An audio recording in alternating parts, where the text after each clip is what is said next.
आज एक घटना और हुई। सचिन पायलट ने आज पहली बार मुंह खोला। उन्होंने एक न्यूज एजेंसी को अपना इंटरव्यू दिया। उन्होंने कहा कि राष्ट्रीय अध्यक्ष मल्लिकार्जुन खड़गे ने मेरे से कहा पुरानी बातें भूल जाओ और आगे बढ़ो।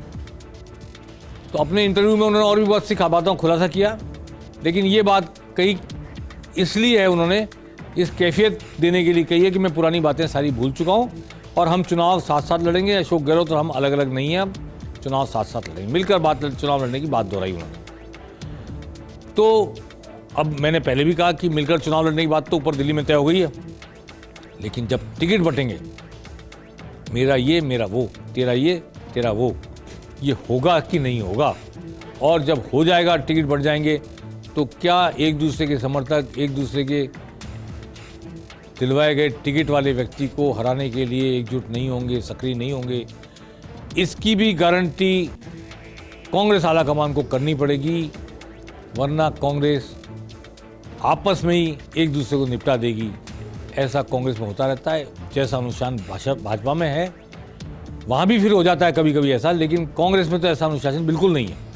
इसलिए सिर्फ अगर दोनों के हाथ भी मिलवा दिए गए हैं तो दिल कैसे मिलेंगे और कैसे दोनों एक दूसरे के दिलवाए गए टिकटार्थियों को, प्रत्याशियों को सपोर्ट करेंगे, जिताने की कोशिश करेंगे, इस पर काफ़ी एक्सरसाइज कांग्रेस आलाकमान करनी पड़ेगी। खड़गे साहब ने मुझे जो बात बोली, वो क्योंकि वो बड़े अनुभवी नेता हैं और हमारे निर्वाचित अध्यक्ष, राष्ट्रीय अध्यक्ष, उन्होंने मुझे जो कहा वो बता रहा हूँ आपको। उन्होंने मुझे कहा, और ये उनकी जो बात है ये एक सुझाव भी है, एक निर्देश भी है एज पार्टी प्रेसिडेंट।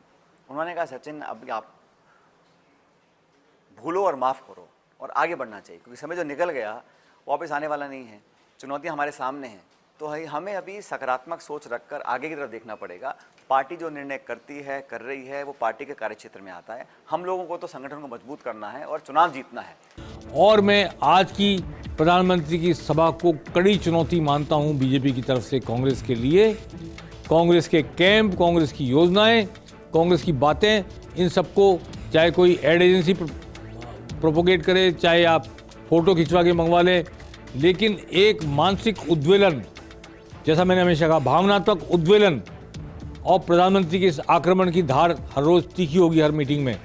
उसके बाद वो जो उद्वेलन पैदा होगा, और जो गहलोत ने संवेदनशील रवैया रखा है और योजनाएं बना के कल्याणकारी योजनाओं में आदमी को सीधे लाभ पहुंचाएं, दोनों के बीच संघर्ष होगा।